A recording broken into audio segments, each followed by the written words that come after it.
Okay, there we go. My goodness. Well, it's been an interesting couple of days, so I have to get myself together. Here we go. Today's show is something that's been in the works for a while. I mean, those of you who are regulars to the channel and regulars to the What the Fuck Tuesday relationship advice show have seen the overwhelming number of women who are in trouble in their relationships, even in their work life with their own families, because they have weak or no boundaries. They write in and they're talking about how they're taken advantage of financially, how they're given way more responsibility than they should have in their relationships. Things aren't equitable. They are suffering. They refuse, not necessarily refuse, but really struggle with saying no to people. I don't want to do that. Stop doing that to me. Those kind of things. They just really have a hard time with it. The problem is that a lot of them, as you will see, I got responses in from a poll that I put up on the channel about this show. I've always felt like this started in childhood. Something as simple as, how when you're a little kid and you have, like, I don't know, a family friend or somebody from church or one of your parents' friends or something, and you're a cute little 4 or 5 year old, and then this person comes and they say, "Oh, come give me some sugar." I used to hate that phrase because then suddenly you're grabbed, okay, and you're a little kid. It's not that you can fight back against some adult. You're grabbed, and sometimes, when you're real small, you get picked up. So now you're up in the air. You can't do anything to fight back, and you're just hanging there waiting for your parents to save you. And instead, you're pushing away from the person and you're saying no. Some little kids who, don't really have words yet will start to scream and cry. But basically, parents, what your child is trying to tell you right then is that you are refusing to give them autonomy over their own body. You're not listening to your child's no. You're teaching your child that other people have rights to touch them or do whatever they want to them against their will, and you don't step up and do anything to intervene. That's what you're teaching your daughters when you teach them that kind of stuff. And then they grow up to become teenagers and young women with the same attitude because you did that to them. You did that, pushing them on to some weirdo person. And you don't know why that person wants to be touching on your kid and picking your kid up and kissing on your child and stuff. No, stop doing that. That's just one example, but there's lots of them about how young kids just they have no rights. They just have no rights. So anyway, during this show, I put in the show description, but I put it here so I could, I'm not going to remember. What we're going to address today is what boundaries are, of course, what healthy boundaries consist of, how you apply them in real life, how having weak or no boundaries will impact your life in a very dreadful way, why most women struggle with setting up and maintaining healthy boundaries, why women have to get comfortable with setting boundaries and saying no to people, why narcissists and other predators will intentionally seek out women with shaky boundaries, and how you can establish your line in the sand with others, especially those that you want to be in a relationship with. This is going to be a somewhat long video. I don't know, I might have to break it into two parts, but we'll see. I'm going to do my best. I want to give you an opportunity later, to share your thoughts. You can call in, or I'll give you, the opportunity to type it in the chat, and I'll just put it across the screen. Either way, whatever's important to you. So let me get the slideshow working here.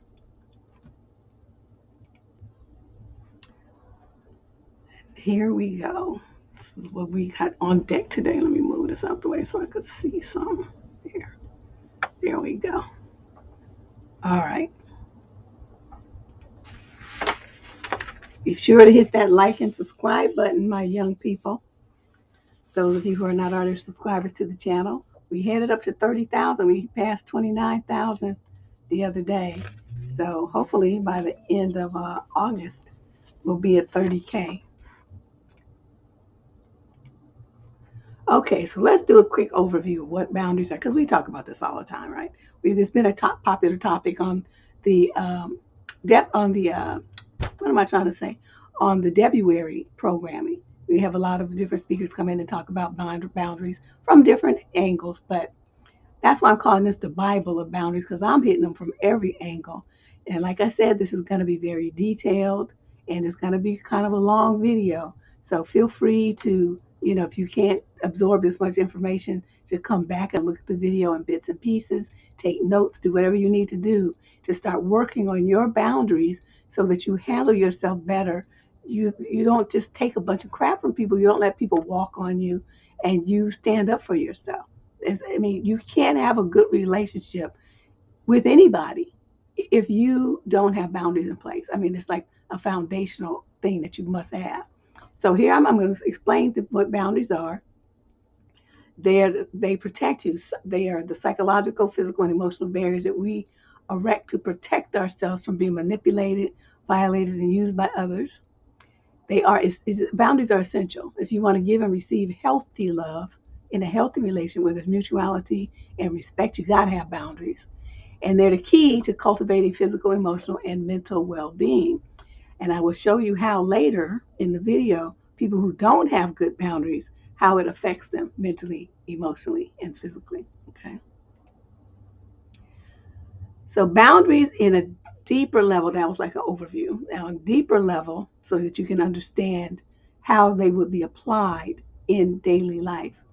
It's a line that you draw that separates you from other people. It separates your needs, your wants, your thoughts, your desires, your goals, whatever. You separate yourself from other people. It defines who you are, right?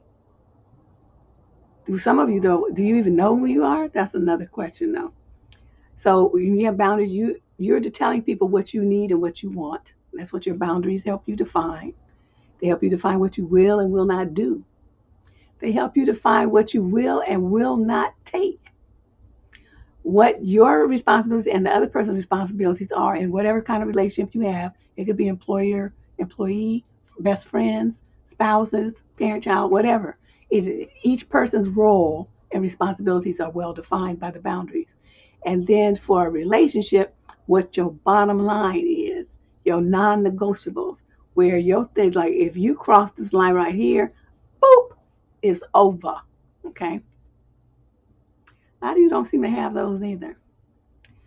Now, I'm going to have this slide appearing several times during the show because you need to remember this.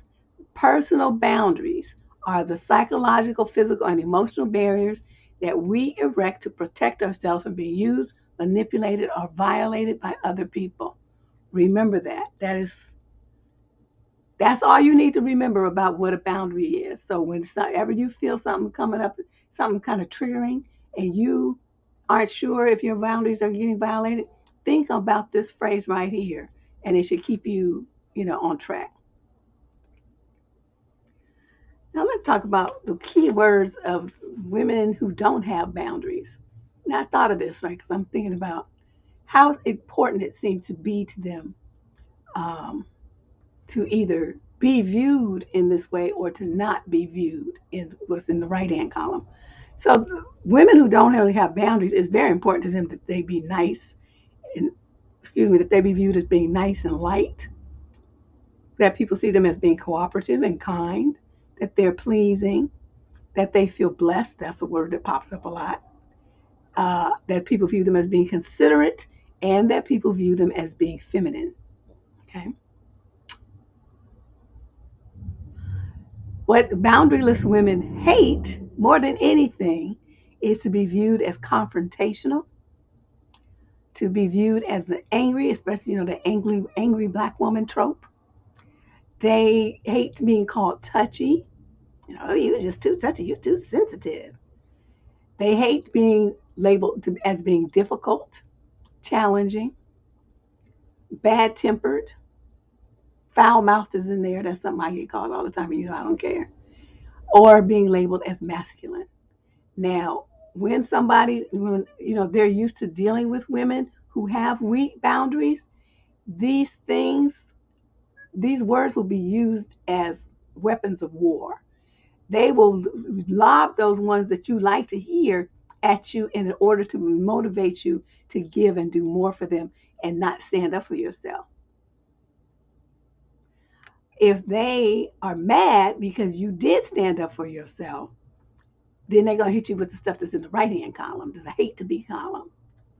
because they're trying to shame, embarrass, and manipulate and coerce you into doing what they want you to do by trying to make you feel bad. So I just wanted to put that out there because I want to make you aware of the game. Words are powerful, and if you care about what people think about you and what people say, then they're gonna get you. You're gonna get got right here, and that's gonna be they're gonna take you down with a few choice words.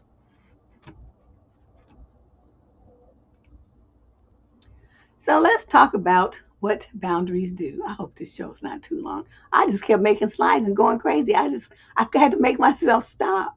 What do boundaries do?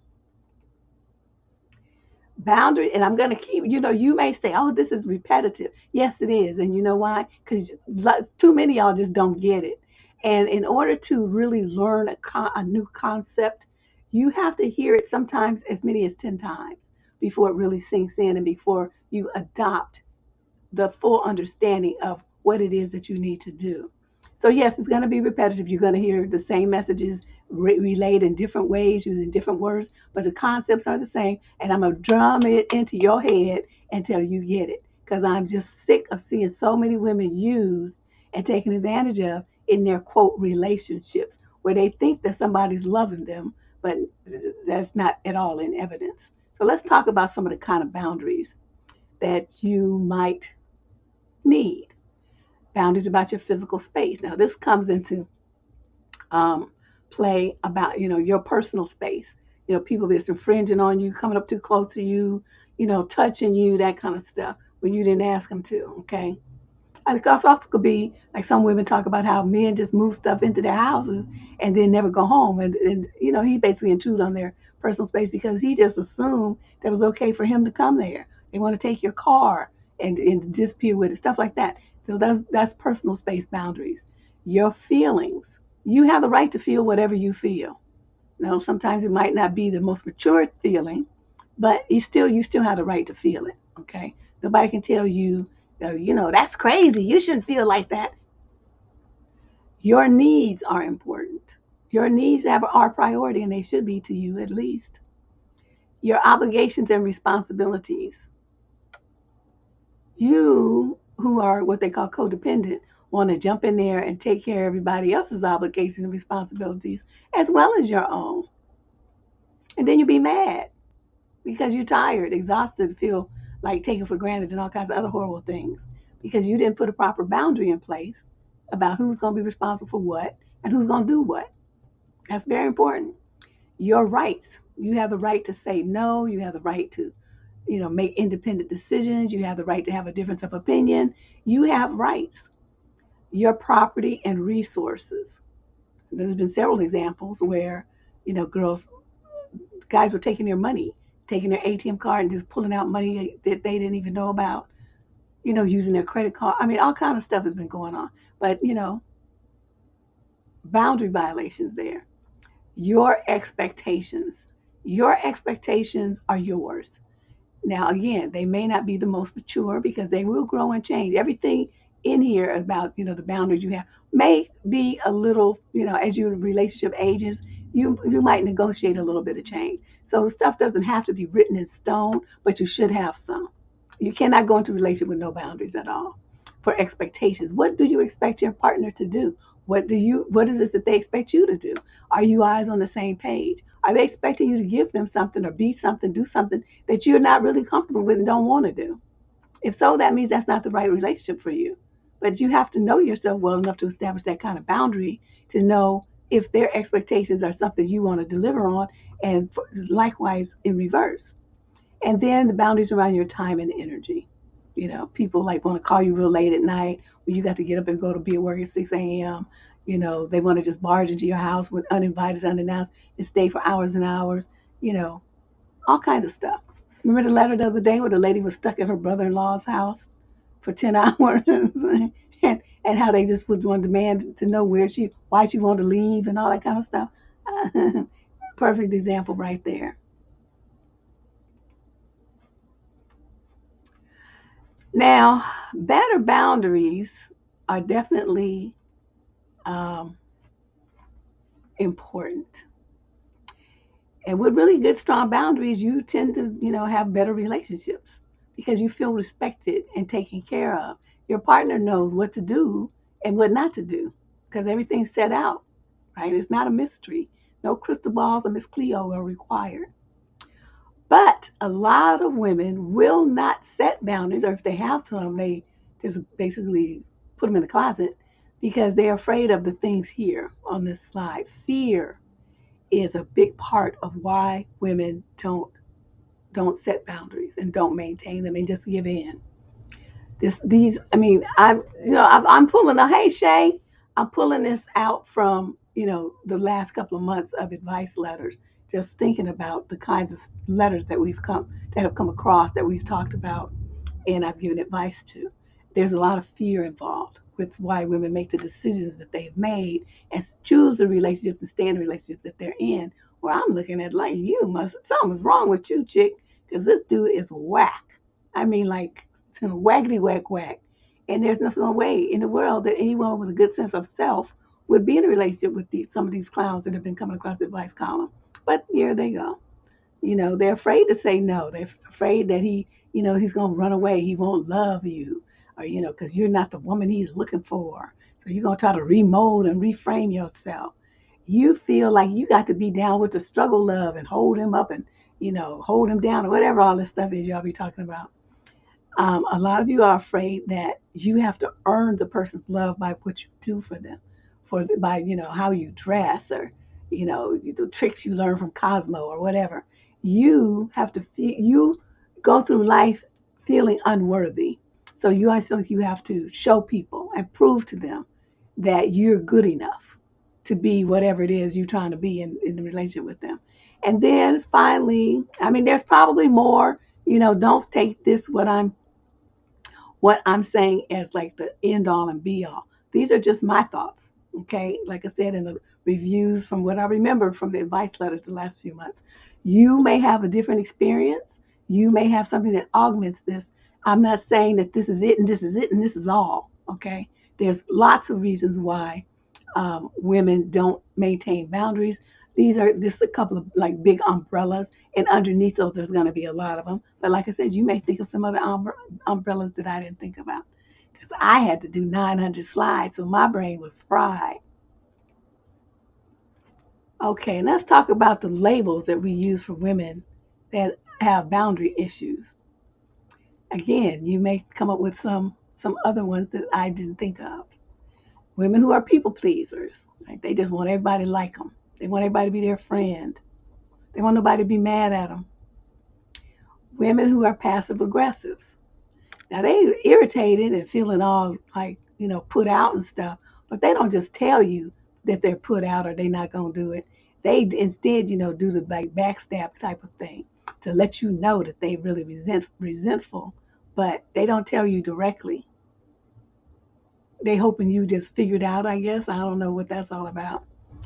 The women who are codependent and they overgive, they step in to take care of men in situations where those men should be taking care of those situations and those obligations themselves. Miss Babette the Builder versus Bob the Builder. She gonna build her man, honey. I'm gonna send him to school. I'm gonna buy him a new outfit. I'm gonna buy him a car. She just trying to build a man. The Miss I gotta prove my worth, what I talked about a little bit in the last slide. I'm trying to prove her value, how important she is, that she's good enough, that he should change whatever his program is to get with her because she does XYZ so well. Miss Superwoman, she roll in with her super cape on to save men from themselves. Yes, honey, Babette. Don't ask me where I got that from.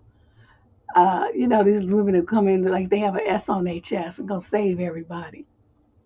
The chicks that have low self-esteem and seeking validation and acknowledgement, attention seekers. They just want to feel like everybody, approves of them, that they will get attention, that the men find them, sexy and attractive or something like that. But they have very few boundaries either because the guys will take advantage of that behavior, which I'll go to in a little bit. And then everyone is familiar with those lonely and desperate pick-me-sha types that are all over the internet, especially on Facebook and the gram and places like that. Anything, any kind of post about a man and them asking, well, where are the women who do X, Y, Z? Oh, here they go raising their hand, trying to prove that they're worthy and that that they can be picked. Ah, shut up, Romania. Ah, you guys are funny. Okay, now sisters, my girlfriends. How to know you need better boundaries. I'm gonna give you like hella examples. Like I said, I kept making slides. I just couldn't stop. You're passive aggressive. Well, this is good to know. Part of what we like to do here is, I like you guys to think about the stuff that I'm doing on the show. Think about it and see what applies to you. If it don't, just let it go. But the stuff that you think that could improve your life, make you a better woman, make you more, a better thinker, a better parent, a better friend, hit your goals, hit your marks, that kind of stuff. That's why we do these shows. Because a lot of these kind of things, if you don't do the work to identify the problems that you have, your life can never improve. You're going to keep shooting yourself in the foot. You're going to keep stumbling and bumbling around in your life and never get really any of the places that you're trying to go. Or if you do, it's going to take you forever and it's going to be so painful and exhausting that, you're struggling to do it. I wanted you to figure out how to do all the stuff the earlier in your life, the better, so that you can just, it's smooth sailing to what you're trying to do. Okay, so let's talk about some of these. Um,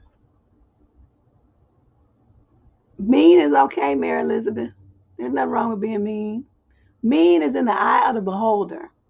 And the person who, I don't know if you missed that slide earlier, the slide I was talking about how they would lob words at you. That's one of them too. Aggressive, angry, masculine. Mean is another one of them. They'll tell you that's what you are. And a lot of women don't want to be considered mean. I would be like, thank you. Because mean means that you ain't about the BS. And it means they recognize that.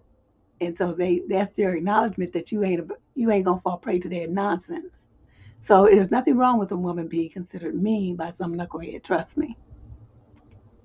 Okay, listen now. You guys, like I said, you might think of some more. If you think of some other ones that I haven't, there's I think 3 slides of this, so it's a lot. But these are just some ideas and some behaviors that women exhibit or situations that you find yourself in when you have really shaky, bad boundaries. Okay? You got men that's always in your face telling you what you do wrong. They do this on the internet. Oh my God, who asked you? Who died and made you the ruler of the world with an opinion that anybody cares to hear? Shut up. Your partner, okay, he's supposed to do the dishes, supposed to go to the grocery store, supposed to clean the kids' room, supposed to do, and he don't do it. So you come in and then you do it. And he knows you're going to do it. So that's why he doesn't do it. Because you don't have any good boundaries, like where he's in fear of you going smooth, totally off on him, or him suffering some other kind of repercussions for him not holding up his end of the bargain. But those of you who complain, but then you do it anyway. If I was him, I'd do the same thing. They say, hey, she mad for this 5 or 10 minutes, but I get to sit here and watch the game and don't have to be bothered. I'll just take that bullet. You even on your jobs, right? You have bosses or supervisors, whatever, even other coworkers that try to get you to help them, put you in, do more than what your fair share is. A lady talked about that on the wall the other day, how some bosses, they were trying to get her to cross train in a different position, which would pay more money if she was doing it, but they didn't want, if they just want to be able to use her to do the job, but not pay her to do the job. And she rightly turned them down. You also have people who, ready to infringe on your rights. People will like, something is like, I don't know, take your car keys. Kids do, go joyride in your car, or eat up something that you had in the refrigerator for yourself. We're going there and take your jewelry, do stuff like that. I mean, those are things that your rights. Those are yours, and they just take them. And the letter we had the other day, where the family was telling the lady what she should eat and drink, even with her food allergies.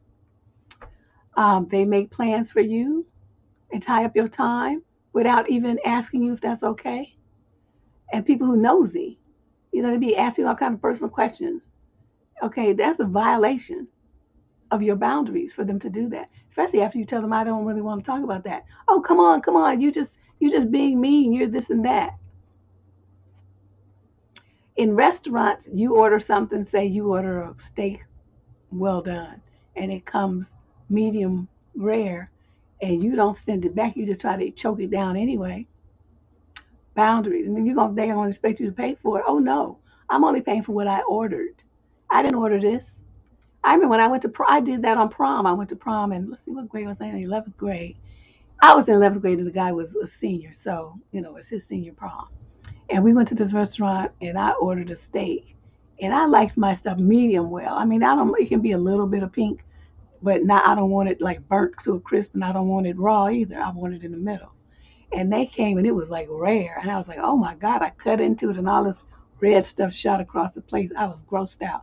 And so I told the waiter to come and take it and do it, do it back. And I'm like 16 years old. And so the guy was like so irritated at me. Why are you doing it? Just making a big deal of that. And I remember looking at him like, wow. So I mean, he was paying for it, but still, why would you not want the person that ordered something to get what they want, and you just gonna be okay with them giving you anything, and you gonna take it? The same thing happened when I went to buy. I was gonna make some red beans and rice for my auntie, and I went to she likes those ham shanks. And so I went to buy one, right? And so I'm looking at him, and he reached in the back and gave me this dried up looking thing. And I looked at that and started ripening. I said, I don't want that one. I want this one right here in the front. Well, they're all the same. I said, well, then if they're all the same, you give me the one that I want then. So he didn't have an argument for that. So he had all kind of attitude. But I mean, stuff like that. You're paying your money. You get what you want. Okay, you got people dropping by and ruining your plans. What about people that you're trying to go somewhere and they invite themselves? And you just let them go. We're like, no, you can't. You ain't going. This is for me and so or whatever. You not go. You wasn't invited, and you ain't going.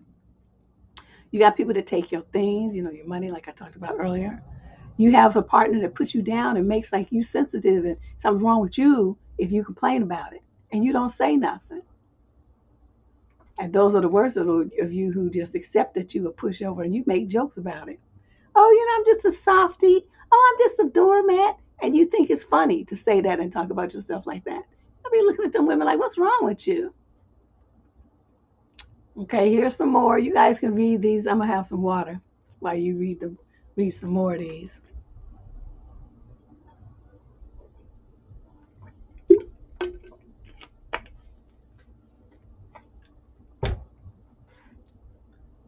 All right, and then I think this is the last one. Yeah.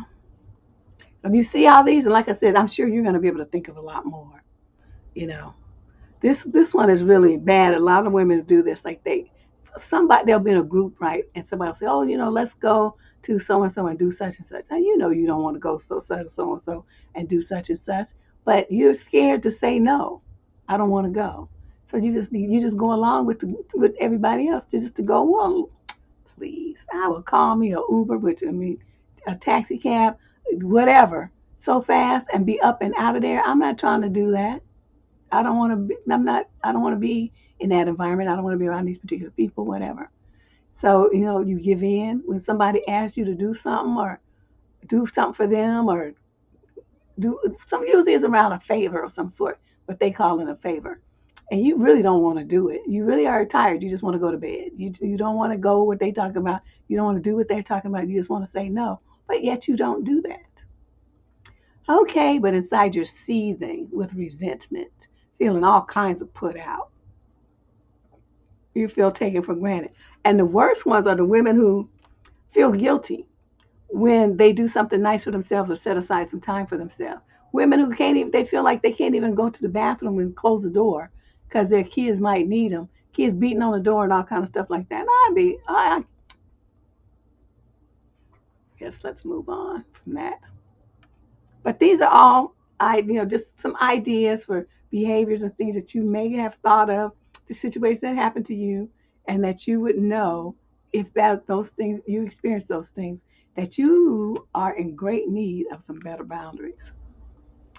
Oh, there is one more. Oops, I told you it was a zillion of them. I just couldn't stop. But anyway, we talked about all of those things. Okay, let's talk about what you need to understand about boundaries.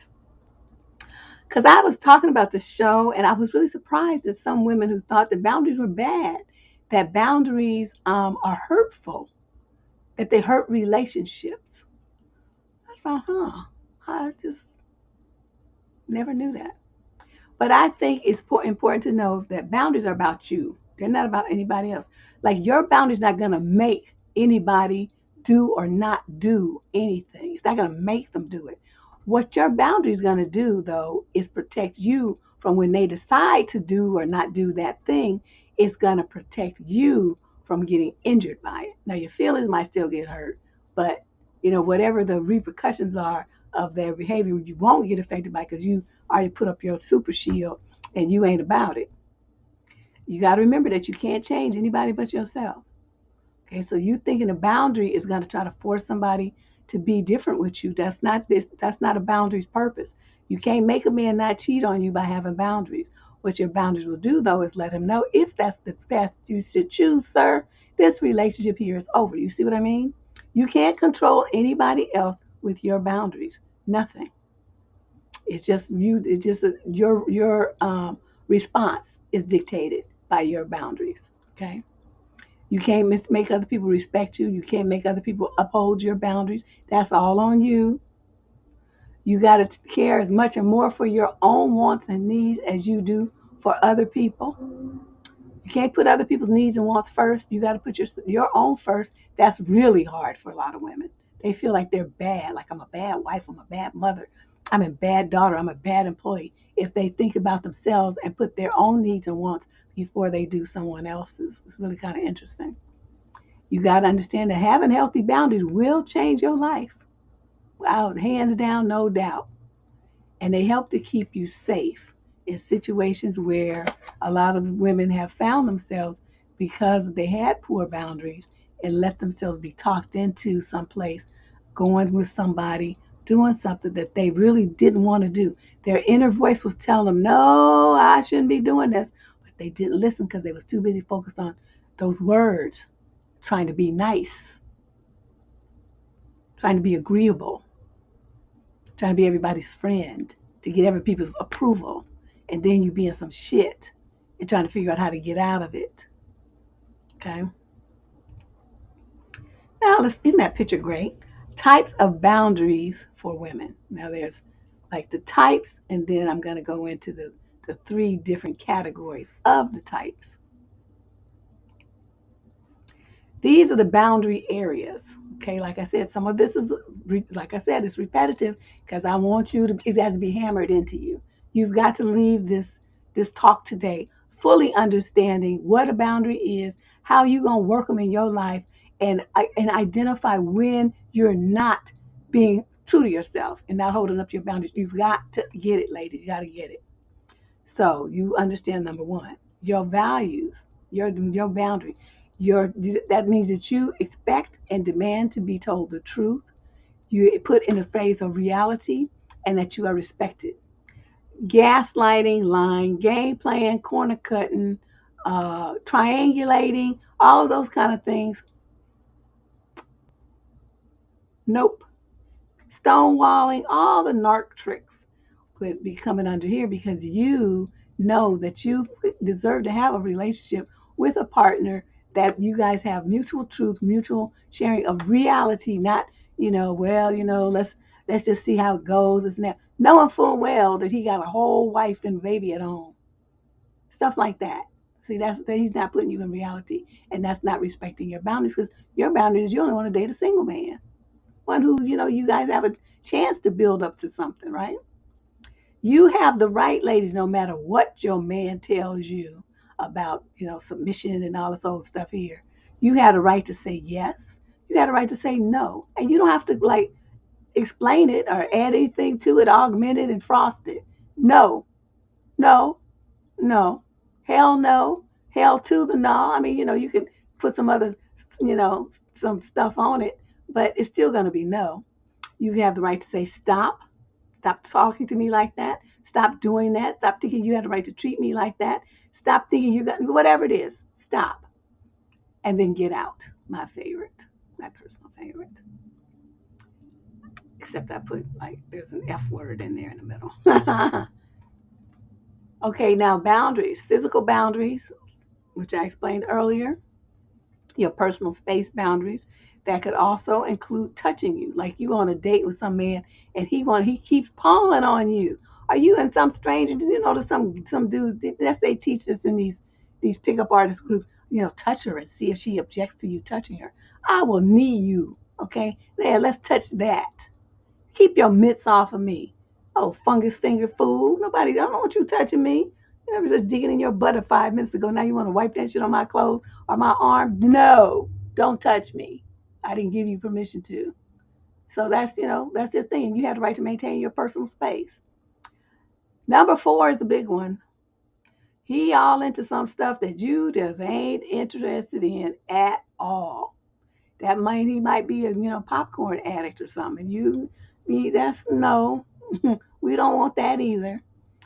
So you have the right to say no to those kinds of things, or you're not comfortable with that and you don't want to do it. Okay, you don't have your body is not there to be this vehicle to please some man. That's not your purpose. That's a definite boundary. Financial boundaries. How many young women they ain't married in first and they sitting up there investing thousands of dollars buying a house with some knucklehead boyfriend? You need to have financial boundaries and good common sense. You don't buy nothing with nobody unless you put your stuff in corporation and do all the legal paperwork so your corporation owns your part of the house. You feel me? Handle your business. You have the right to have mental and emotional boundaries, which you will. A lot of people cannot talk to you or try to, mentally abuse you, emotionally abuse you, and stuff like that. You have every right to say no. You're not going to treat me that way. Their behavior towards you. You have rights to establish boundaries in there, as well as for yourself, your property and your resources, and your time and energy. So these are the big umbrellas for boundaries. And like I said, this is what I thought of. You might be able to think of something else that I didn't think about. Please don't ever think that my brain is the only one that's working, because a lot of little ladies here have some very excellent thoughts and they often think of stuff that I didn't think of. But I was, to tell you the truth, I was getting sick of working on this thing. Okay, now let's talk about what I think are the three levels of boundaries. 3 levels of boundaries. There's healthy boundaries with some boundaries, some a little bit of give here and there, maybe some little mild adjustments, whatever. And there's boundaries that are so flexible, they're like sponge cake. They just really just a little bit too loose. And then there's rigid boundaries, and some rigid boundaries are probably good, but sometimes people are so rigid with their boundaries that they're like a rock, and it's really hard for anybody to get close to them because they just have all these rules. So you think about this. I'm gonna break these down in the next couple of slides. When you're rigid, these kind of people just refuse to be vulnerable. A lot of players actually fall into this. They're actually terrified of women, but they still need them. So they're in a real conundrum. But what they do have is very rigid boundaries. They won't bring women to their homes. They come to yours, though. They won't let you drive. They won't give you gifts, nothing really nice. Nothing during a holiday, stuff like that. They have really rigid boundaries. They have rules, and they never break their rules. And that's just the way it is. And that they're not going to change. So you trying to think you're going to adjust and love them into it or something, you're wasting your time. Sometimes women have a trouble, when you grow up, especially if you had a daddy that taught you to be independent of men, because they know that these dudes ain't about nothing. So they raise you up to be, able to do stuff and handle stuff on your own. But the flip side of that is when you do need help, sometimes you have trouble asking for it. If you have really great friends and family around you, they're going to see that you need it and they're going to step up regardless of you asking them or not. But we're not talking about them right now. We're talking about you.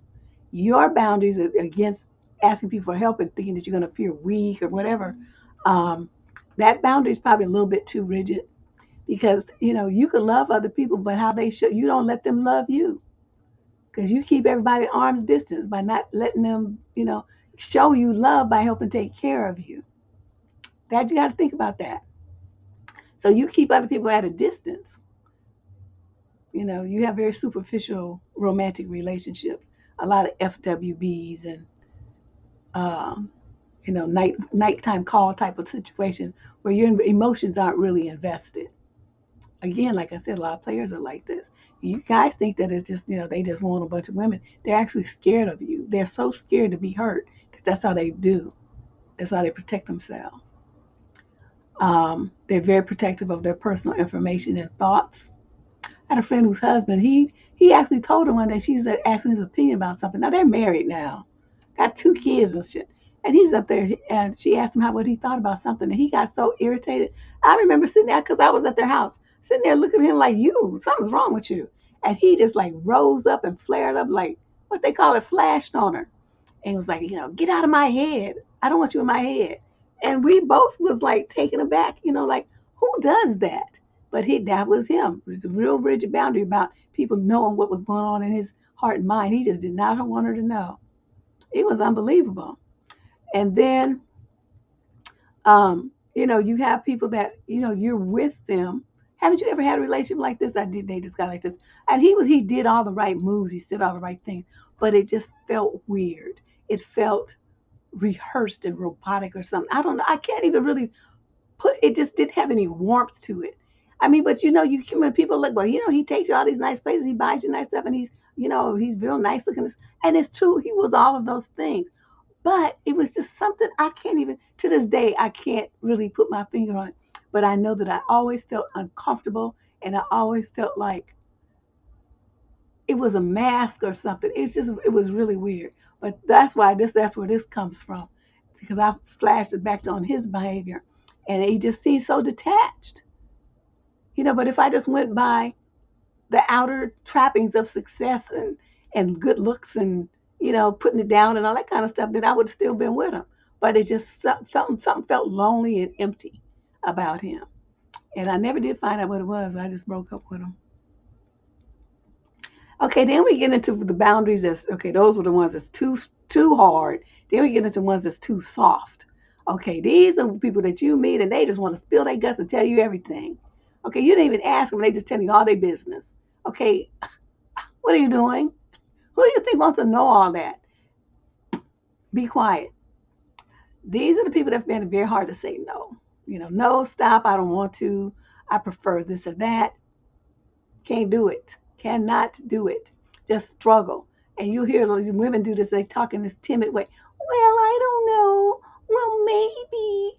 Well, kinda. Those kind of little tentative, I just hate that. Just say no. Put some bass in your voice and say no. You're driving me crazy. These women are also, they don't tend to have too many boundaries of their own. So they be all up in other people's business. They want to know, they come up and ask you, okay, they overshare their information, right? And then in return, they want you to do the same thing. They want to be all up in your Kool-Aid. Then they run around and gossip about it and tell to other people. No boundaries. These are the people that you will tell them something because you're their friend. You tell your friends stuff that you wouldn't tell other people, not even sometimes your own relatives, your family. You tell your friend because that's your girl, right? But then she can run and open her mouth and be telling other people your business. No, she don't have no boundaries and no respect either. Okay, the women who are all focused on what other people think, because there's two kinds of people. There's the people who are motivated by themselves. They motivate themselves. They approve of themselves. They acknowledge themselves. And then there's people that are incapable of doing that, and they get that from other people. They have to have it from other people, and will go through all kind of conniptions to get it. It's really kind of sad because the person who's giving it to them knows that, so they have the power to yank them around like a yo-yo by giving it and taking away, giving it, taking away, sometimes within the same 20-minute period, to just see what they just because they can. And these women also accept abuse and disrespect because they're too afraid to speak up for themselves. They don't want to rock the boat. And they also feel guilty if people ask them for something or ask them to do something. They since they can't say no, then or they want to see the person happy or whatever, so then they give in to them. And I'm like, shoot, your tears ain't no more special than mine. Why should you be happy and I have to be the one over here looking all stupid? I don't think so. And then there's a third category, which is healthy boundaries, which is what we hope to get all of you to today, where you value your own thoughts and opinions. You think, hey, yeah, look at me. I did good. I thought of that. I set this rule here. I put them boundaries up. I was like, oh, no, no, no. I can't possibly be bothered with you.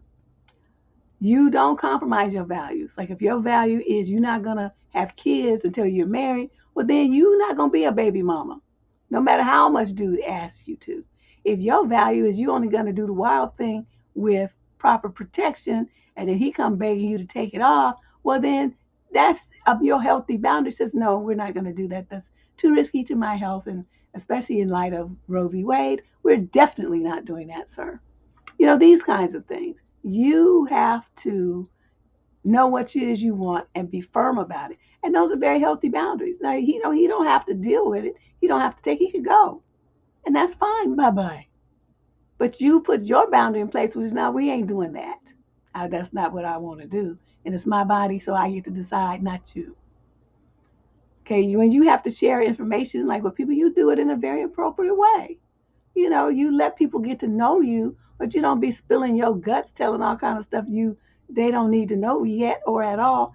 And nor do you open your mouth and be spilling guts about your friends and family. It's nobody's business. They told you because they wanted you to know. That's where it should end. Okay? Too many of you just be running off at the mouth, don't have shit else to talk about. And then one of the big things about people with good boundaries is they can accept no. They can accept no from other people because they want people to accept no from them. See what I mean? If you have somebody in your life and they hate to hear the word no, that person does not respect boundaries, and they probably don't really have good ones themselves. You hate that? I do too. Shoot.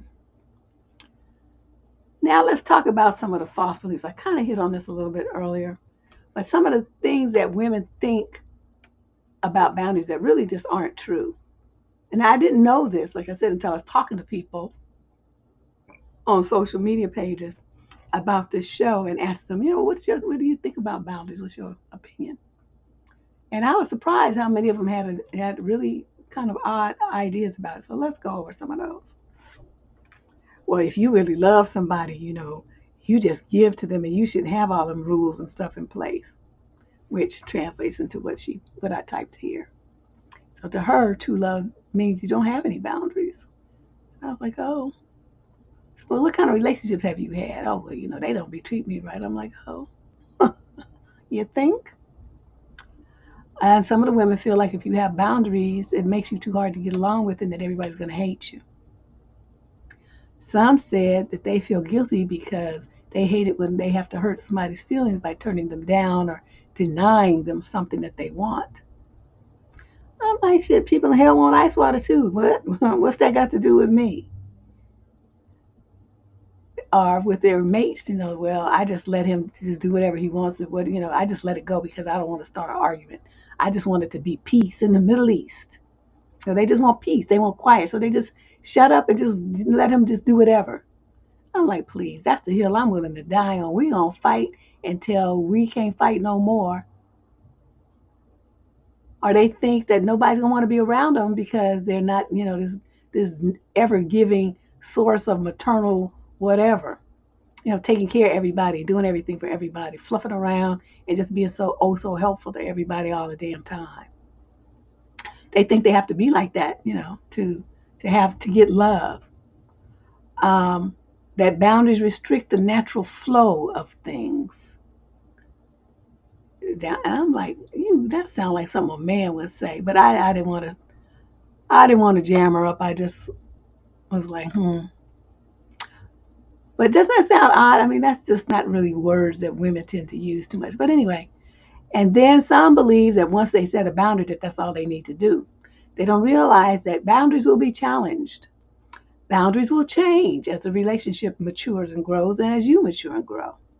Things that may have been a boundary before may not need to be a boundary when you've been married to them for 20 years. Stuff changes. And sometimes, you set a boundary and you might need to go, that's boundary number one, but you might need one A, B, C, and through Z to augment that initial one. So keep an open mind about boundaries. They're kind of ever changing.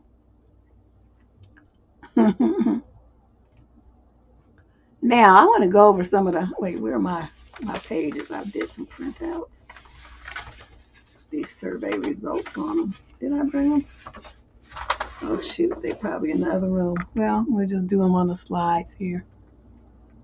Because I did, for those of you who may not know, I put a poll up for this show. I just put it up yesterday because I forgot about it and got an amazing number of responses, over 100, in less than 24 hours. So I was pretty pleased. People really did a good job of responding. So we got some pretty interesting numbers here I want to share with you. So I didn't do all the questions. I only picked the ones that I thought were the most important, the ones where women run into the most problem. I think it's like 6 maybe, 6 of the 12 questions.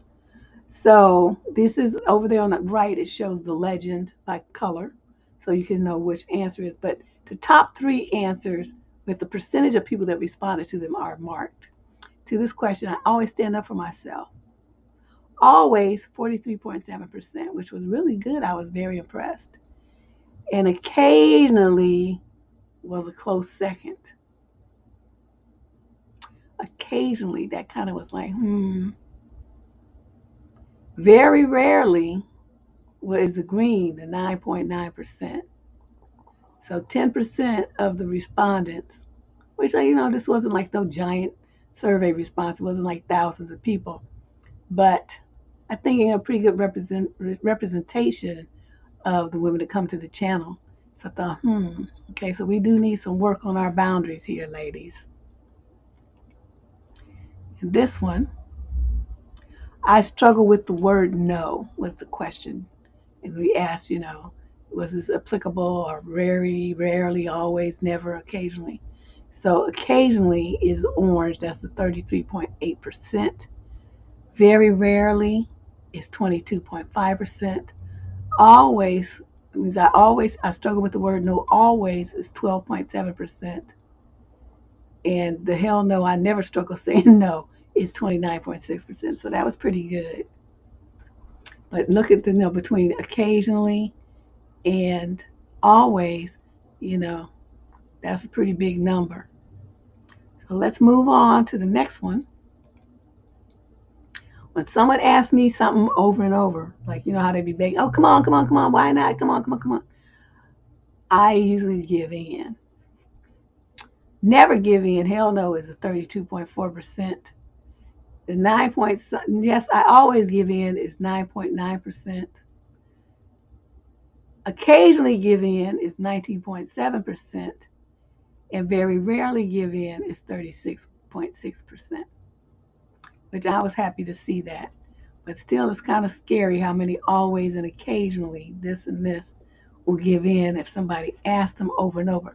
Kids do that a lot. They whine and cry about it. And then men will do that. They'll start trying to convince you why you should give them what they want. So this question here is a dangerous one for women to be an always or, occasionally category. Think about that when you get asked next time when someone keeps bugging you after you already said no and they keep asking you anyway. Think about how you're going to handle that and then put that plan in motion, because that is very disrespectful. Okay, this question is, I feel guilty when I set a boundary. Oh, this one is different. See, this is what happens when you have people help you make your pie charts. Somebody used a different layout. Well, I guess this is all right. I feel guilty occasionally is almost half, 42.3%. And always is 9.9%. So between the two, always and occasionally, that's half the women that responded.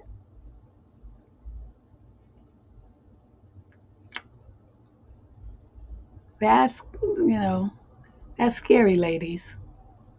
You feel guilty I want somebody to explain to me when we open up the mics here. Somebody explain to me what guilt is, because I have never experienced it in my life. I mean, I know how to spell it, and that's about it. But I want, because when people, I use the term because, that's what everybody calls it. But I would like someone to explain to me, to call in later and explain to me what guilty means to you.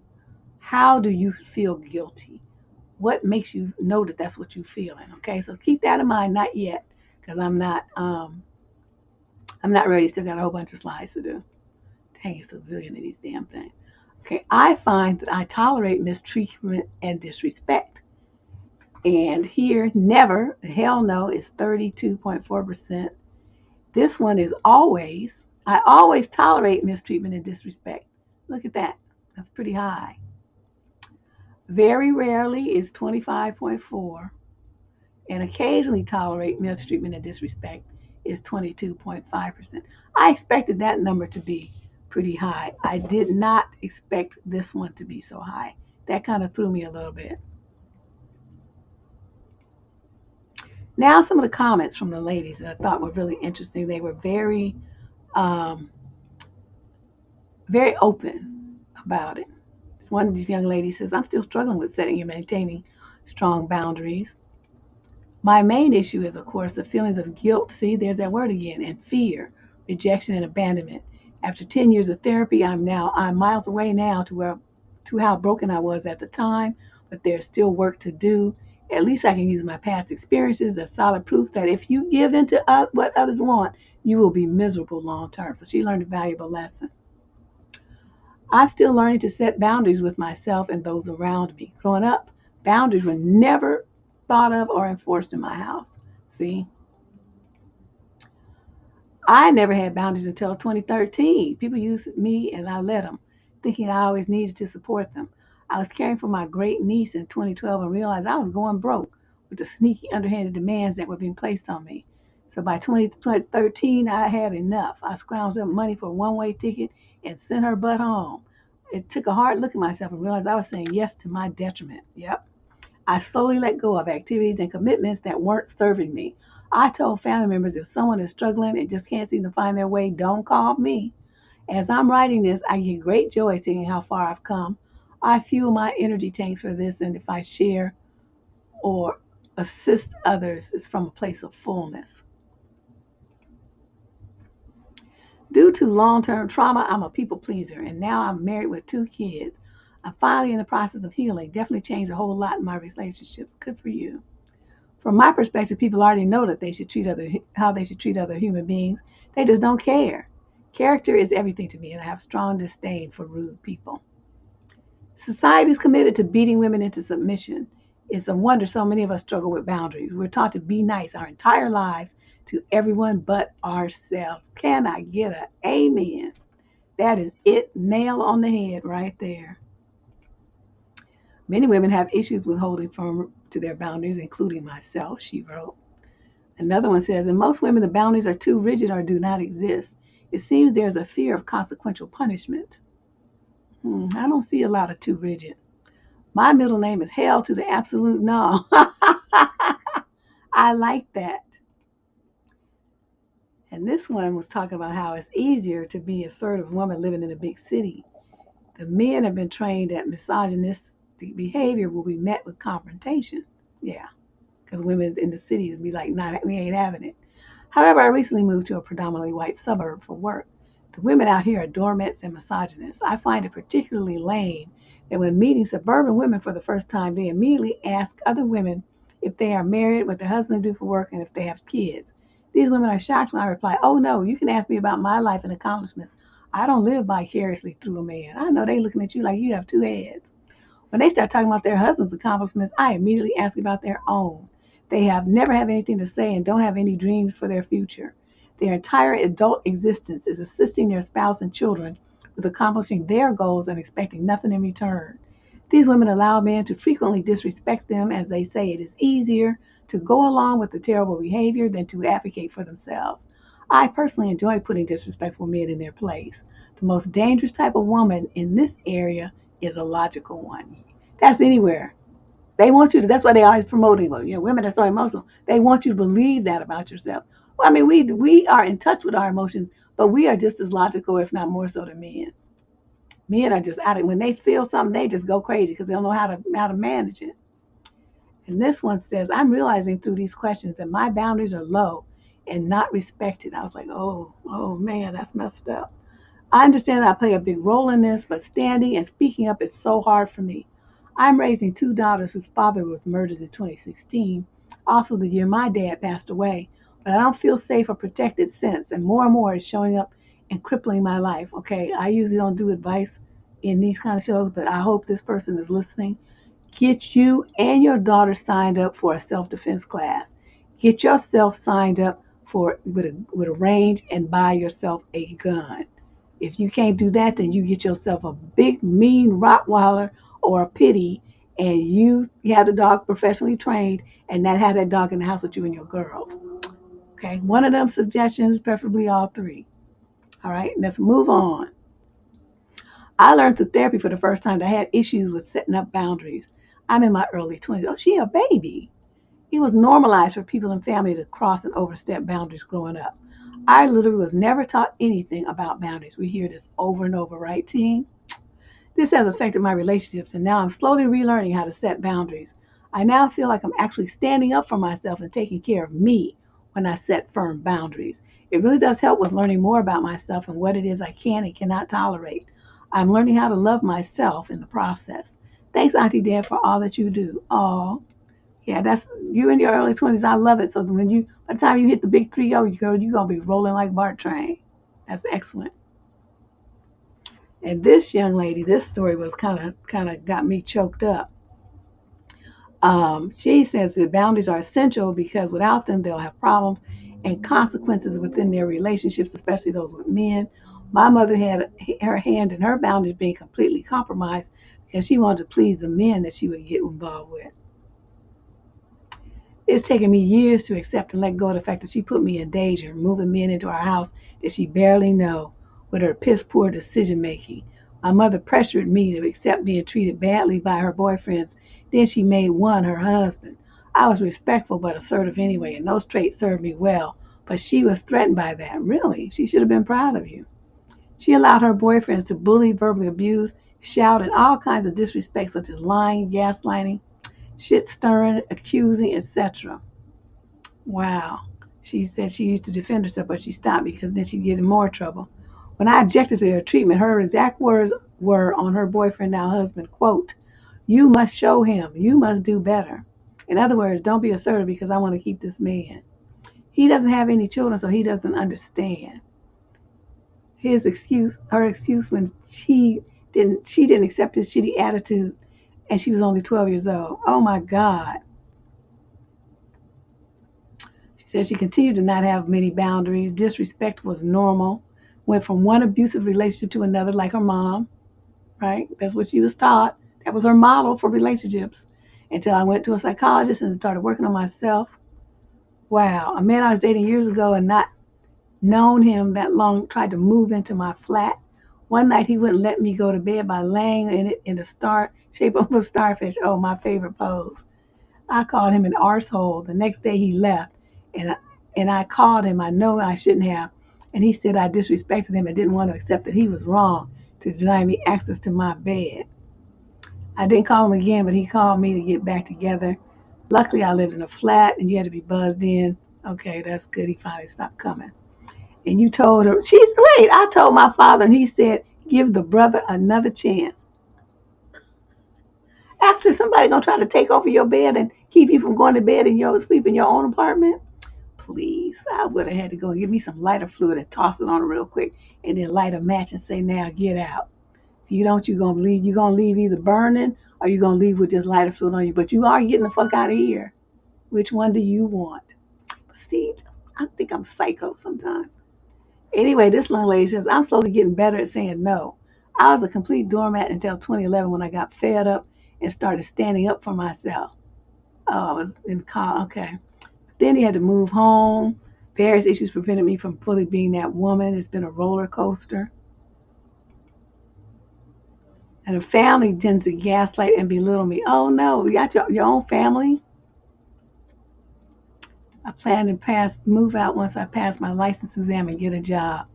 Then I can fully reclaim that confident young woman I realized I could be in 2011. Good for you. Here's this another young lady says that she's got to get better boundaries and confront and putting the comfort of others over herself. Yep, you can't do that. She's got the word for everybody that we got to have healthy families, friendships, singles, and relationships for all of this to get back on track. Yep, exactly. A lot of dysfunction in relationships these days. Okay,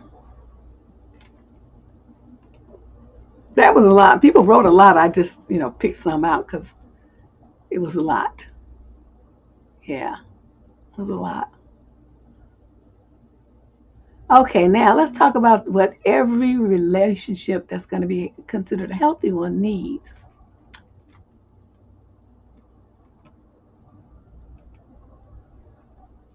Some boundaries, I was saying how some boundaries, as you grow and mature and the relationship grows and matures, your situation changes. You may find that some boundaries that you set early on don't really serve you anymore, or that your relationship has changed to the point where they have to be adjusted. So always keep that in mind. If you're in a consistent long-term relationship, there may be things that change here and there. But every single woman should have a list of non-negotiables. That means they ain't changing. I don't care if an asteroid comes and hits the earth. I'm just going to still have these same boundaries.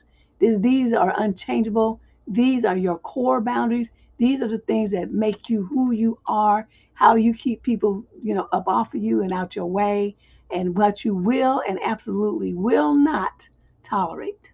Okay, so here we go. Now, to me, these deal breakers usually involve some kind of safety, protective type of issue, like physical violence, emotional or mental abuse, right? That could also include financial abuse. I guess I left that out.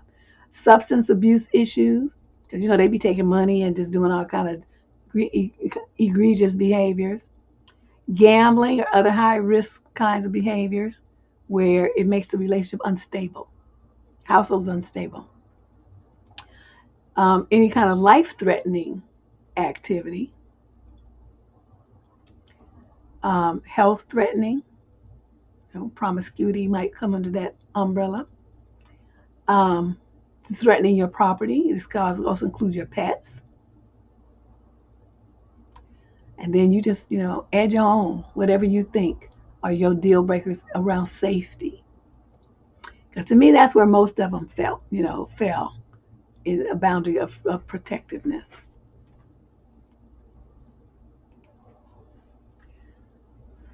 And to me, there's 16, I came up with 16 mandatory relationship boundaries. So some of you are like, well, I looked at all of those and I don't know which boundaries I should set, and I don't know what I'm supposed to do.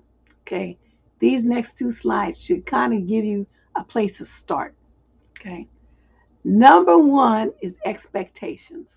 I talk about this on the show all the time. When people are in relationships and they did not have the conversation about what either of them expects from the other and what either of them expects from the relationship, they just drift into it and start, living together, and then all kind of stuff starts happening. They dating, all kind of stuff starts happening. They have a baby or two or three, then all kind of stuff starts happening. But they never had the conversation to really, for each person to put their expectations out on the table. You got to do that. So, like I said earlier, if what their expectations are something you want to do, and they know if their expectations are something that you want to do.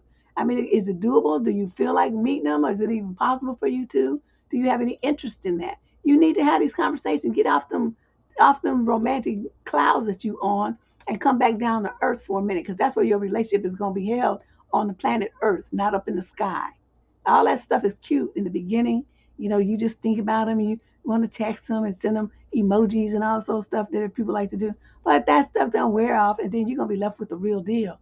And if you didn't take the time to establish what the real deal is and know what it was you was getting yourself involved in, then you're going to look stupid, okay? You also need to understand what kind of ways, intimacy will be shown. This could also be non-sexual intimacy. Is this person a good one for PDAs or no? Do you want to save that for, for them times? Is that going to work for you? Do you need a lot of affection? Are you into things that other people might consider to be a little odd? Is your mate? Can you deal with it? Remember we had a letter a couple of months ago where some lady found out that her boyfriend liked to wear women's clothes and dress up. And he had like this whole outfit stuff in the closet. And one of the kids, she was scared the kids were going to find it or something. And I was like, oh.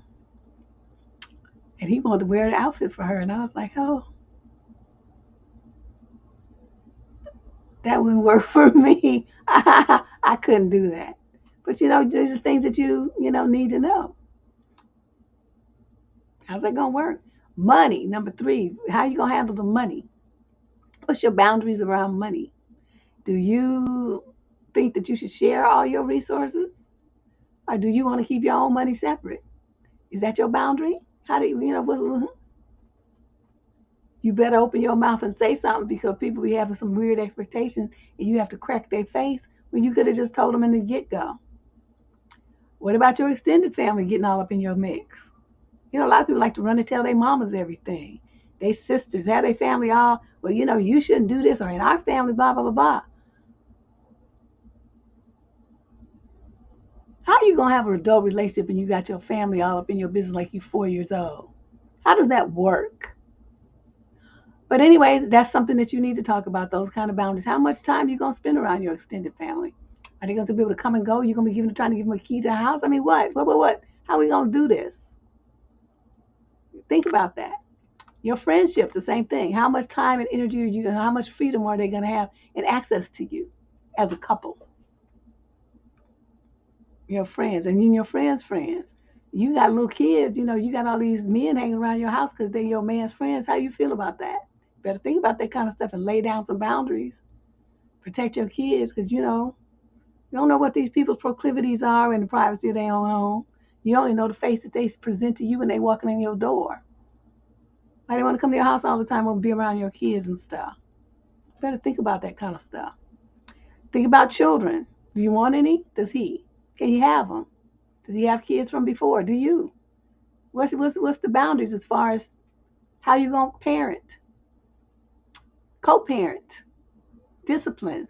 These are all things. How do you feel about education? Screen time, all this kind of stuff. You have to talk about these kind of things and get on the same page with what your boundaries are and your expectations. What are your future goals? One thing that is a problem is when a woman has a goal and the dudes start trying to tell her why it's stupid and she shouldn't do it. They make fun of your goals and they taunt and tease you or try to sabotage you and tell you that why you shouldn't do it. You ought to have some real strong boundaries about your dreams and goals where nobody is allowed to infringe on them. And then your time. Do you just let people just come and go and do what they want to with your time? Or do you turn your phone off? I don't want to be on the phone after, 10 o'clock. So at 9:30, you put your phone on Do Not Disturb, and then can't nobody call you after that time. Stuff like that, where you have boundaries around your time. If Sunday is sacred for you, whether you go to church or not, that's your day to you do what you need to do, and you're not going nowhere, nobody's coming over, then that's your boundary. But do you have people that try to, break that? Think about these kinds of things. These are, like I said, these are just some ideas for what I think are some of the major conflicts that come up time and time and time again in relationships. The friendships thing. He's always hanging out with his friends. He doesn't even want to spend time with me. These are things you should have talked about. Then the final 8 are privacy, like the thing, sharing passwords and stuff like that. Are you okay with that? Snooping through each other's phone? What's your boundaries there? Conflicts. You got a conflict with your mama or his mom or something like that. How y'all gonna handle that? Is it each day, everybody's like, oh, you do you. I don't have nothing to do with that. Or is it like a thing where you guys are in together? How do you handle the conflicts between yourself? What's your rules of engagement? Some people just go all out, throwing stuff, cussing at each other, all kind of stuff. I don't think all that's necessary. But you got to talk about it. Differences include, it may be racial differences, it may be cultural differences, it may be religious differences. Age differences are in there. One person's got kids, the other one doesn't. I mean, whatever thing is that makes you guys be on a different page, you have to be able to come to some kind of accord with respect, and each of you being able to be in your separate corners while the other one is okay with it. These are things that you need to be able to talk about. What's your decision making process? And I got in trouble when I first got married. I went down to this furniture store. I forgot they were having a sale or something. You know how they give you the flyers in the mail? And so I wanted this bookcase entertainment unit thing, right? So I ordered it and everything, and then it came to the house. Honey had 2 cows and a piglet. And it was like, and that's when I learned that, you see I'm blinking. He was so mad, but it's like, I just never seen him that mad. But basically it was like, you are part of a team now, and you can't just be going off getting in debt for $2,000 and then I don't know nothing about it and I'm supposed to be helping to pay for it. We're not going to do that. So I was like, oh. And he didn't like it anyway, so he made the people come to get it, and then we went and picked one together.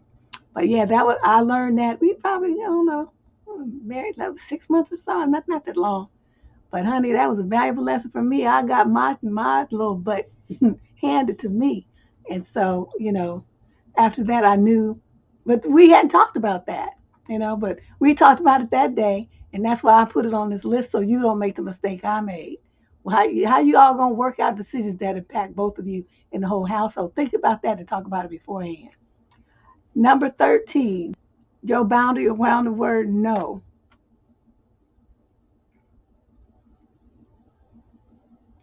Some men don't like to hear no, or they feel like, well, we married, and so if I want some, you just have to give it to me because your body is mine, and you're a reflection of me, and all this whole stuff here. You better talk about that. Know about anything. It don't have to be just that, but anything. Him making plans for you to, how he want to host some people at a party or stuff, but expect you to cook. No. You want to have a party and barbecue and shit, you cooking. I don't have nothing to do with that. You invited them. It's your party, and you're going to clean up too. Stuff like that. You have the right to say no. The information that you share with other people. Now, some people have this rule, what happens in Vegas stays in Vegas. What happens in our house stays in our house. Other people aren't quite that, don't have those rules, and they just be telling everything. So you got to talk about that. Are he going to run and tell his mama you all had a fight and what the fight was about, and, the problems that you have in getting pregnant. You didn't want her to know you told your mother, but that don't mean you want his mother and his sister and everybody to know your business. But here he is blabbing about it, about your fertility problems to his mama. No, sir. That's a violation. If she wanted your mama to know, she would tell her. You're not supposed to say nothing. Okay? Things like that. I mean, that's just the first example that came to mind, but that is an example of what I'm talking about. And then these last two, like if you guys decide that, and it's good, even though people say, well, that's like putting there's bad juju or whatever.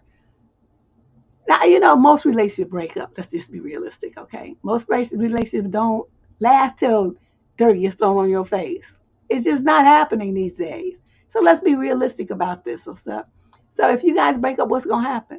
Did you make a contingency plan? If you got kids, how you going to divide custody? What you going to do about money and property? I mean, it's a good idea to talk about these kind of things so that should something happen, you guys are already on one accord. And I know it sounds bad, but I'm telling you how this is serious. It's so weird. How long we going to take to get the divorce? And we going to stay in the same town? How close we going to live to each other so the kids can stay in the same school? I mean, these kind of things. How are you guys going to make this work? Especially if you have kids involved, focusing on the children's needs. Think about that. And then the bottom line one, the last one on the list, number 16. What's your bottom line? When you know what it is that will send you away from the relationship, if it happens, if it's said, if it's done, What is that bottom line? That's your bottom line boundary. And so, unfortunately, so many women don't have one. So these are the takeaways. These are the 6 takeaways from this show. All right. Boundary Bible takeaways. Oh, that's so dramatic. You got to mitigate the risk. You mitigate the risk that you would face in dating and relationships. Because there are some. Even if you're married, there's still risk, right? But boundaries help you navigate those risks so that you, even if it's a problem, you come out on the other side with as little damage as possible.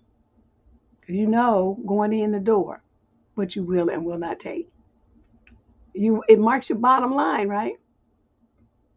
It defines what's allowed and it protects you from what's not. You got to put a value on your boundaries. They're not just there for decoration or just to be talked about. They actually do have a purpose, and that's to protect your body, your emotions, your values, your mental and physical health, and your property. Okay? Boundaries do all those things. Stay true to you. Boundaries help to prevent you from losing yourself. You know, so many women say, I lost myself in a relationship. I was just trying to be who and what he wanted me to be and all this kind of stuff. So they lose track of who they are and what their own needs are, worrying about this dude. Codependent No More. That used to be the title of a book. I think it was written like in the 70s or something. But each of you is an adult. Each of you takes full and complete responsibility for yourself, your choices, and your actions in a relationship. So, ladies, if you have a husband who cheats on you, you don't go busting out the door to beat up the other woman. You close the door and you beat up your husband because why? He's the one who made the promise to you. You don't know what kind of lies he told her. But what you do know is he made a vow to you. Now that's facts. Anything else is conjecture. Okay, so that codependent kind of thing where you want to chase the other person and excuse his involvement and irresponsibility and boundary violation, we're not going to do that. Having a strong boundaries and being a woman, a grown woman, you acknowledge your responsibility and you expect him to uphold his. And his commitment to you is a responsibility.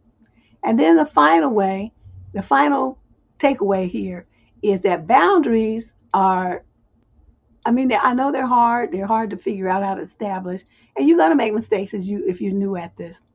But what's going to happen is, as you get more used to it, you'll see how freeing it is and how safe you feel and how much more at peace you are, because boundaries enable you to be greater later.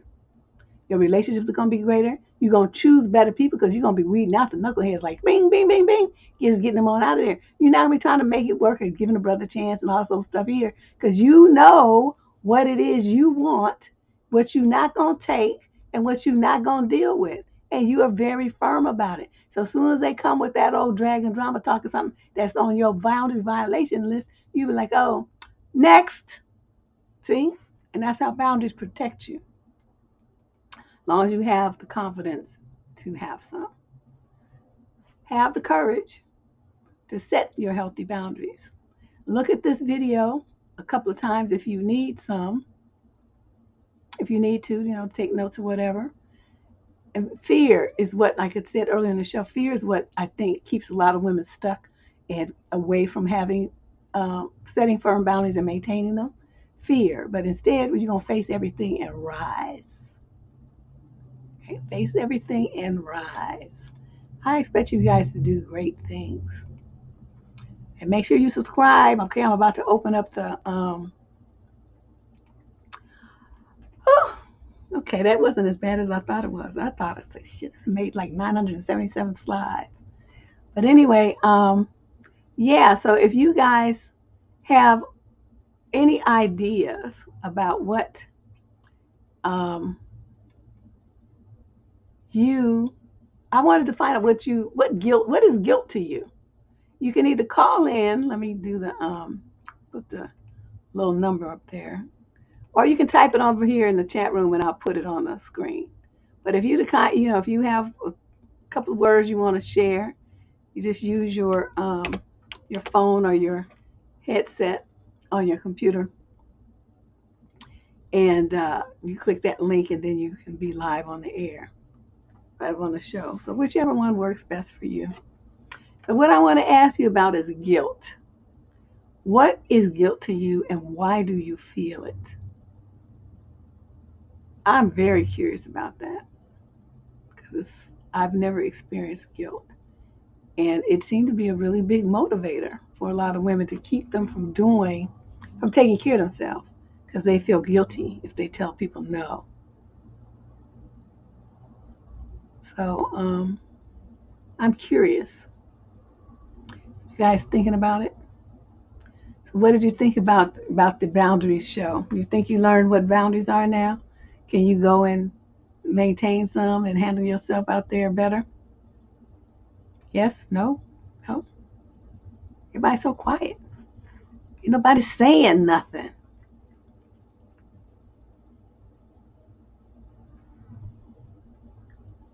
Okay, here's somebody responding to the thing. She says, guilt is shame, I think.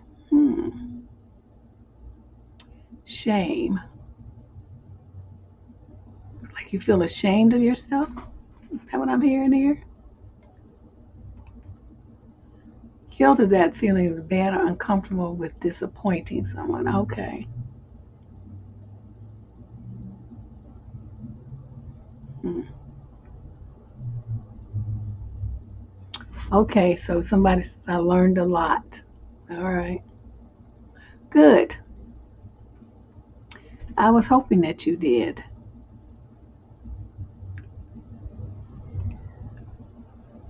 Guilty for not setting boundaries sooner and feel like I've shut up most of the nostalgia for the relationship. Okay, good. Yeah, nostalgia.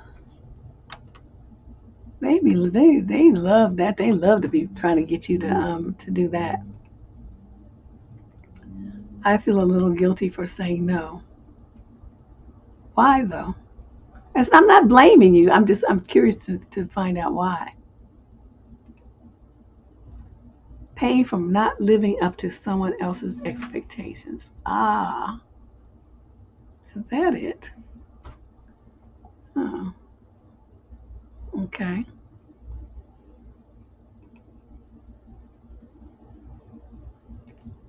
I only feel guilty about cheating. Why? Feel guilty about cheating because you did it. You knew you was gonna do it and you chose to do it. So don't feel guilty about it.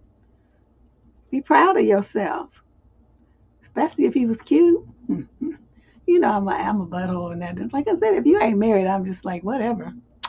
I just I don't consider that cheating unless you taking some vows. Then it's cheating. If you did that, well then yeah, girlfriend, you need your butt speak, a little spank there.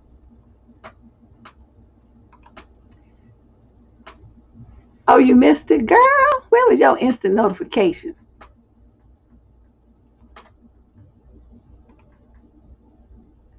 I had guilt that I didn't stand up and speak up for what made me uncomfortable.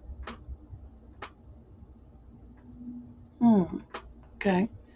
Guilt means feeling bad about things from the past. Shame is feeling that I'm inherently bad for the things that I've done in the past. Oh, actually, thank you for explaining that because I'm sitting there scratching my head like, shame? What she's feeling shame for? Okay, that was good. Thank you for breaking that down. She's got a suggestion.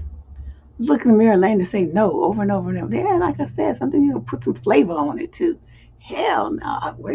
Work your neck and work your finger and say nah. And then say it with a mean face. Then say it with a big smile. All kind of ways you just say no. Genevieve over there laughing.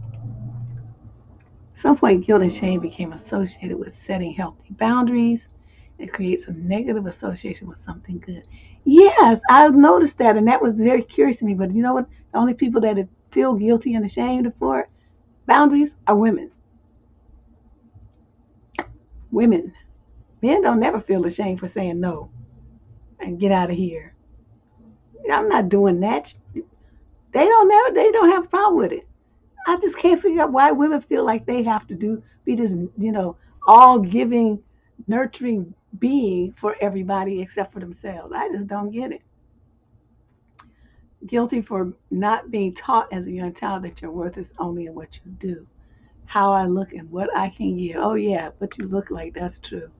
A lot of women get stuck on that. They feel like they have to feel physically attractive and feminine and all that. I felt guilty once for not reporting an incident of suspected abuse. Oh, well, yeah, I could see that. But I was talking about more in relationships.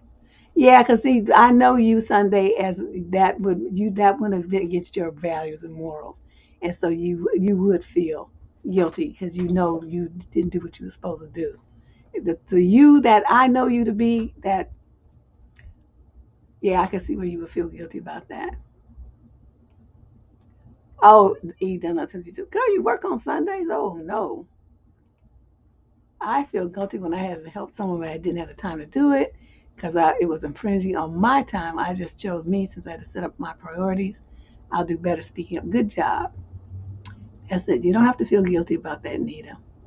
You know what? Because they got 50 other people that they could ask to do that. You ain't the only one. Okay? They just ask you first. They have other options. I've learned to say no. It was one of the best decisions I've ever made. That's right.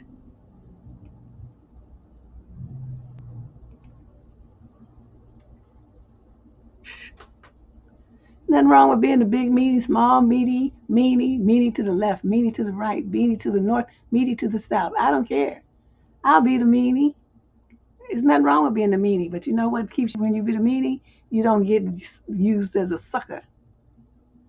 So rather to be a meanie than a sucker. If not, you pick yours. Say no and pose.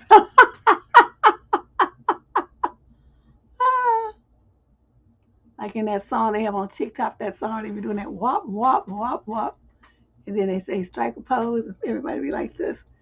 Yeah, say no and strike your pose. That's funny.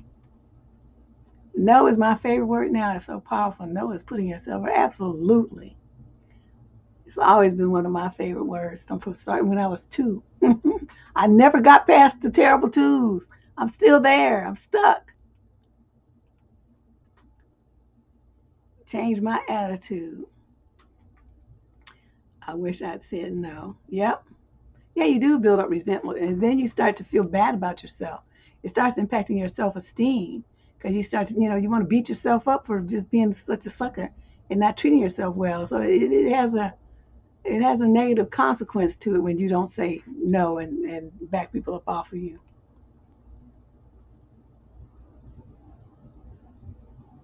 Yeah, well, screw them opportunities.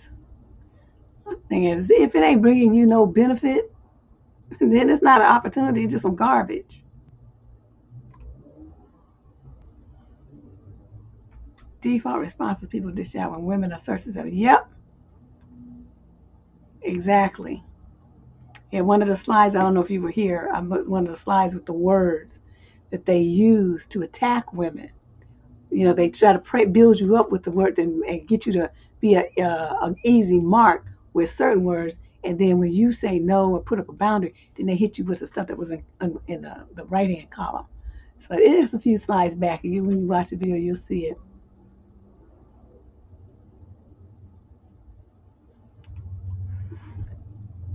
Women are supposed to be seen, not heard. Huh?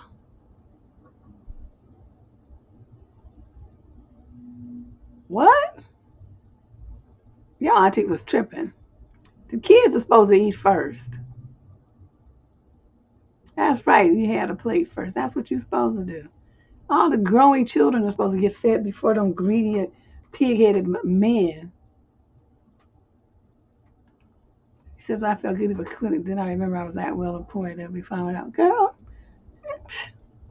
they probably had somebody in that chair before you made it to the parking lot. That's always the way I think about it. I don't feel like, I don't owe them crap. That's why I never give notice either. I just leave. Like, I wait until I've been easing my stuff out all week, right? And then on Friday, I go to work, and then when it's lunchtime, I say, okay, bye. And then they're like, oh, okay, we'll see you after lunch. No, I'm not coming back. That's my notice. That's how I do it. That's how I do it every job. If they get that, sometimes I just don't come in. The coldest shit I've ever seen in my life, though, was the dude that worked at this company. He worked there for like 37 years or something. And then he got a new supervisor, couldn't stand her. So, he could have retired long ago. And he got up and got his stuff and just left, right? So nobody knew that he, um, wasn't going to be back the next day. And so then Monday came and they was looking for dude, and then Tuesday came and they was looking for dude and come. And then they finally reached him at home. He's like, "Oh, I retired." He didn't tell anybody.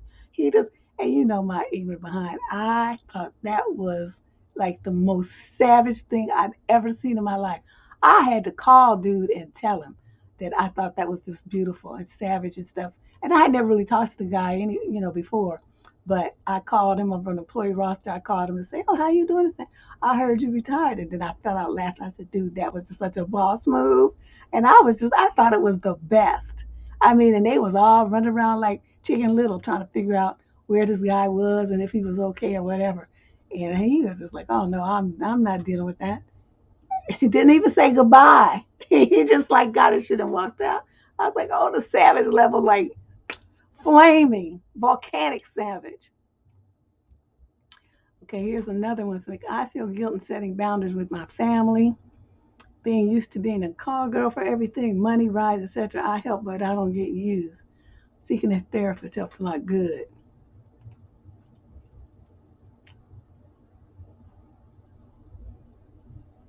Oh, thanks, Sunday. Yeah, that's an ongoing struggle. Ooh, the ladies that don't have boundaries and have all them injuries.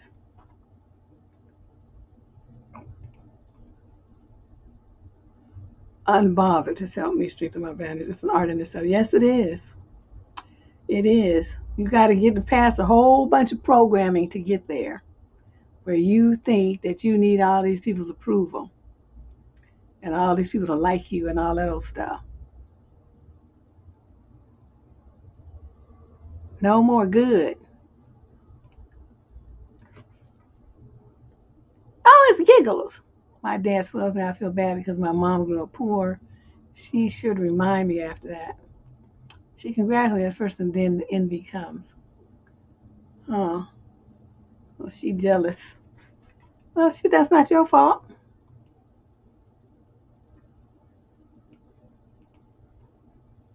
Guilt I feel is internal. Shame is external. Oh, okay. Yeah, because other people will shame you, right? That's true, huh? Oh, my twin. Because that's why I'm asking people, because I have never experienced it. I acknowledge that I've done some dastardly things in my life, probably some that was criminal. But my thing is this: I knew I shouldn't have been doing this shit when I was doing it. But you know what? I chose to do it anyway. I made that decision. I'm like, yep, I did it. So why would I feel guilty about it? If someone asks me for something and I say no, get out of my face. I'm not doing that for you. I don't care about you like that. Get out of here. And they be all hurt and feeling all dejected and stuff. I don't care because I didn't want to help you and I wanted you to feel hurt and dejected. That's why I told you no. So why would I feel guilty about that? Is that a sociopath? I don't know. I just felt like I just know what my limits are, what I am and what I'm not gonna do, and who I am and and who I will and will not do it for. And if you ain't on that list, then you don't get nothing from me. And just I don't know what to tell you. Make it work.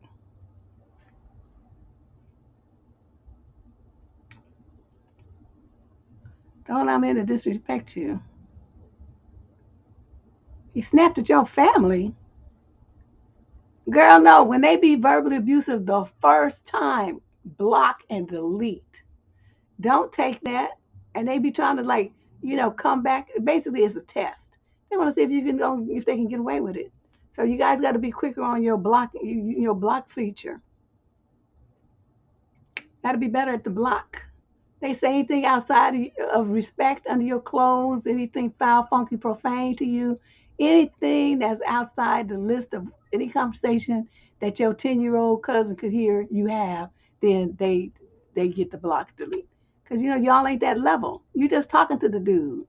You know what I mean? And even if you were at that level, men who are in relationships have better sense than to say foul and funky stuff like that in front of kids.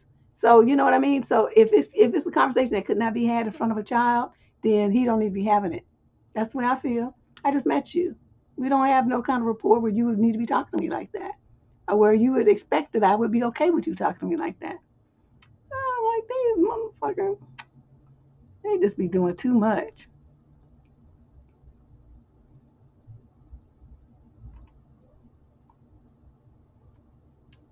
Oh, yes, honey. He was just, I'm telling you, that was just some savagery. I just had never seen anything like that before. Guilt comes from gaslighting, another trigger word used is calling you selfish. Yes, that's on our list.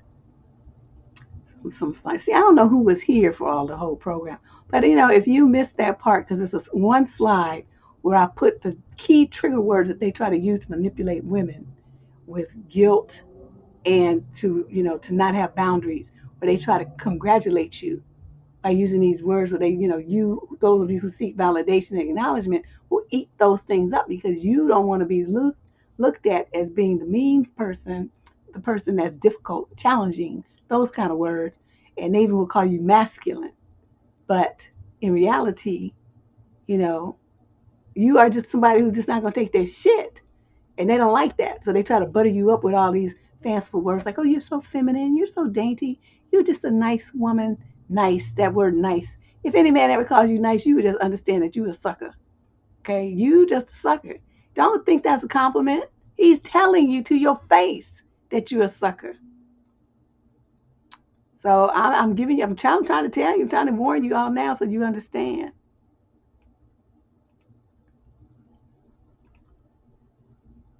Boundaries are hard when you're young because how you enforce them if you can't afford to move out? Well, yeah, if they're hard, if you're in the house, that's true. But it doesn't have to be boundaries with just your family. You can exert boundaries everywhere else. Okay, you're right. At a certain extent, sometimes you got to eat a little crow because you're still in the house and people still taking care of you and stuff. Yes, I think so too, Jess. I just real clear on what I am and not gonna deal with because I have my nerves are bad. I remind me of my grandmother because my grandmother used to always tell us kids because she had 13 kids because you imagine how many grandkids that is. So we would all descend on her house and stuff, and so she would be like, y'all making me nervous. We like to imitate her when we get together. We imitate her saying, y'all making me nervous. Sit down, it's moving too much. It just reminds me of that. So yeah. Imagine put your name on a date I don't work without asking. I told them I'm not doing it. It felt great. Good for you, Jess. That's what I'm talking about. Let them know. Mm-hmm. Exactly. Because you want his approval. That shit don't work on women who don't want their approval though. It only works on those who feel like they need that. If you the kind of don't care about not being nice and not being sweet and not being all the other stuff that they say, then those tricks don't work on you. I mean, it's just the same as calling you a frog. I mean, okay. And I mean, what? You think because you said I'm nice, I'm more likely to tell you you are so wrong? Do you need glasses? Are you sure you're looking at the right person? You talking about me? You're confused, sir. You is definitely got me confused with somebody else. Because that word ain't never been used to describe Deborah Cooper, ever. I don't remember anybody who's ever said that. Oh, she's so nice. There used to be like that. Yeah, I can't say that I've ever been called nice. Ever. Chinua. When people try to guilt trip me, it doesn't work because I know it's manipulation and it pisses me off. It has opposite outcome to what they want. Exactly. Guilt trip, folks. Please.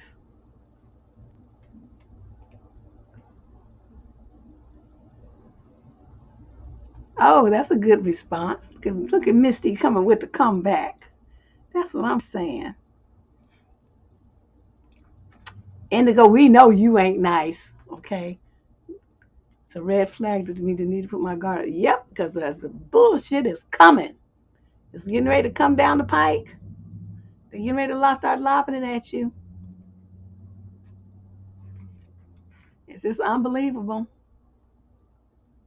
Well, I hope you guys